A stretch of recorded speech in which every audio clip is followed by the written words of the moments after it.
Hello, America, and to our friends around the world. Welcome to the Common Sense Show. We are the show that is freeing America one enslaved mind at a time. Thank you so much for joining us. And we're brought to you by a product I talk about a lot, and it's called Body Align. And you have seen me talk about their products. They have a great sale right now. Buy one, get one free, limited time only. I use two of their products. One of them, the patch that goes on the back of your cell phone, limits and negates most of the EMF coming out of the phone. I don't want glioblastoma. You don't either. It's a great defense because we do need our cell phones.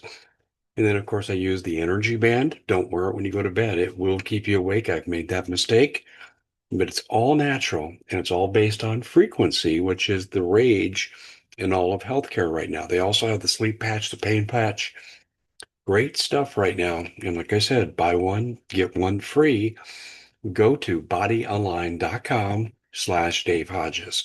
That's bodyalign.com/Dave Hodges. Well, I thought for fun, but we're leading to something called the Great Deception. And we're going to break the Great Deception down into detail. But I thought we would explore a lot of the sci-fi stuff that's been in our movies, been on TV. We've done the TV. This one's about the movies.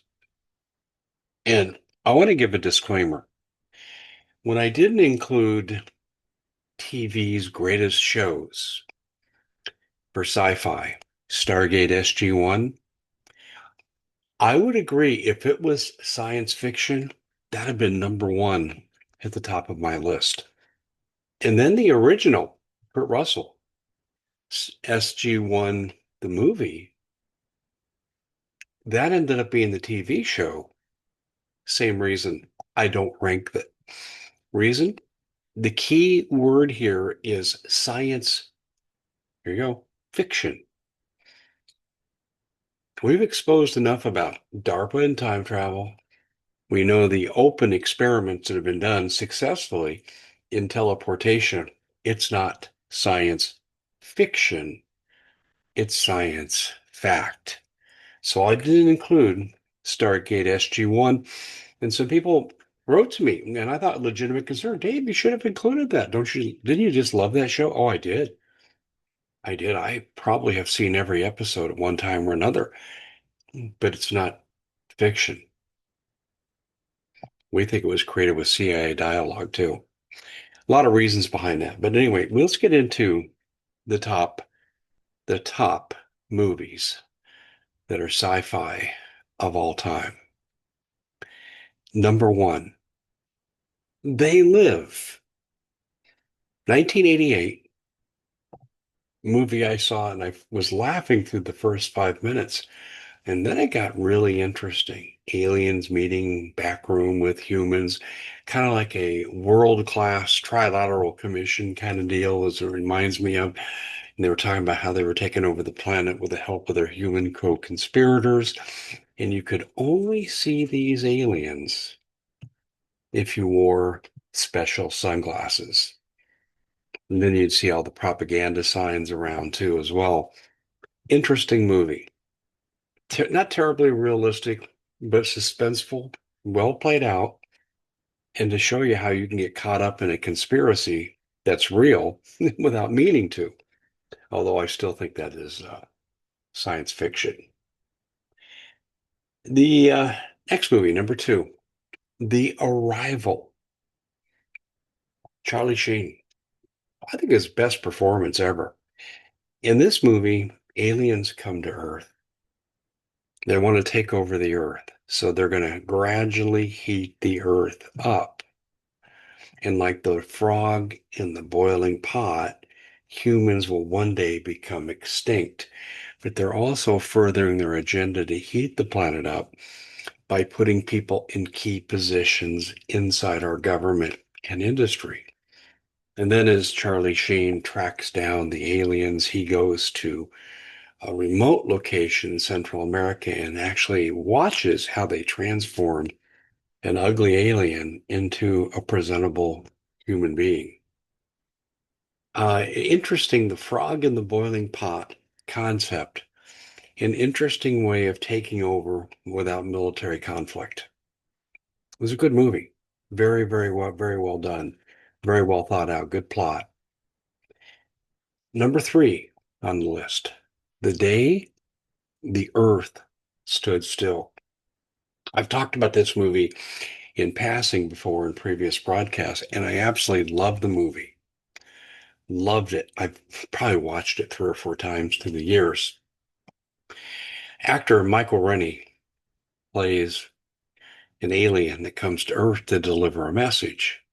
You're too violent to go out into space. And this is in the early 50s before Sputnik and before we were really out there in space, but planning to. Movie was ahead of its time. And there was a reason to be concerned about AI. These aliens had given over power over them to these robots that if anyone was aggressive, the robots would immediately destroy the aggressor. And they were undefeated. So much for AI taking over human beings' affairs. Yeah, ultimate and sentience. The robot's name was Gort.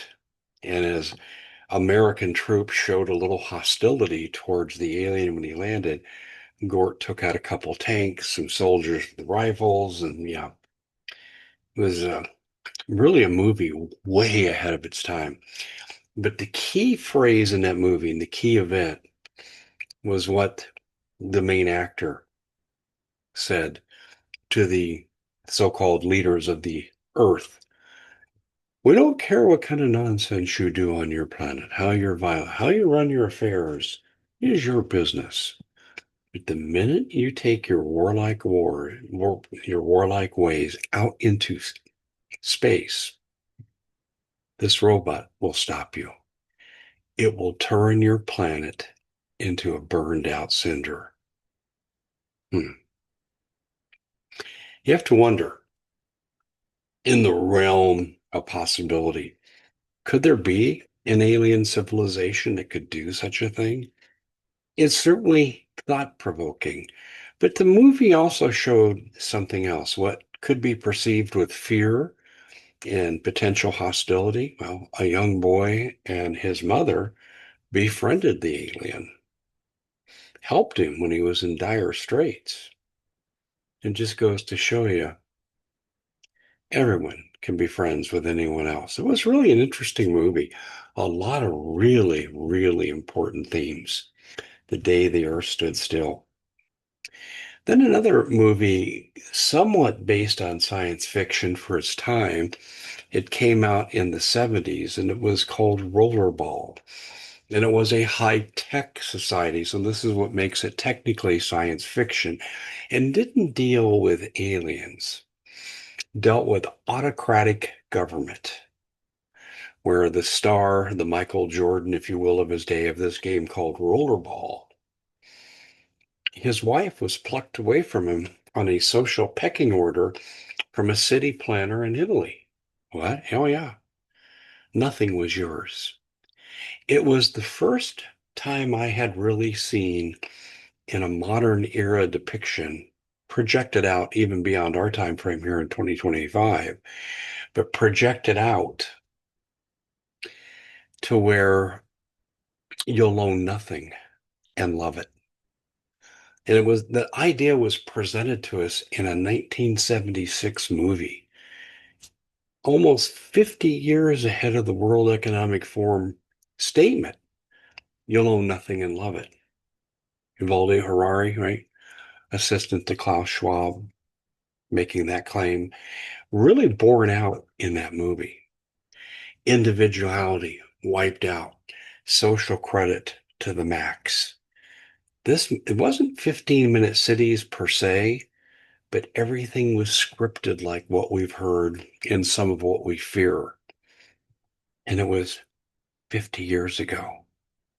That's what's crazy about that movie. So far ahead of its time. But it just goes to show you that the fears about unchecked power and power corrupts, and the old saying says absolute power corrupts absolutely, borne out in that movie. Rollerball, starring James Caan, and who did a magnificent job in that movie. And it was kind of interesting too, because this movie came out 3 years after the creation of the Trilateral Commission, David Rockefeller, co-founder. And then you'd hear occasional, when they were allowed to speak freely, which even then radio was controlled, but you would hear people in broadcasting comparing autocratic rule in the United States and the domination of Rockefeller Industries in our media and in our industries and in our politics. Is this some kind of rollerball syndrome? It became a catchphrase of the day. Pretty foretelling material. Those are my top four choices, but I will say this. Stargate SG-1 would have won both the movie and the TV as best science fiction if it was science fiction, which I do not believe it is. I think there's lots of breadcrumbs that show that that's not true. It is very much science fact. These four movies are classics, and you can still see them today. Now, the Rollerball movie was remade. I like the actors that were in that movie, but the story was crap. Seriously, it was total crap. The original was the best. The Day the Earth Stood Still should be remade in modern terms because we may not have long till Three Eye Atlas is upon us. But is it something to fear? Is it a harbinger of alien hostility towards us and the so-called things that are trailing it? Are they colonists? Are they here to kill us and take us over very soon by the end of the year? I don't know. I tend to think this is the Great Deception. And in the next segment, I'll explore with you why I believe this is undoubtedly the Great Deception.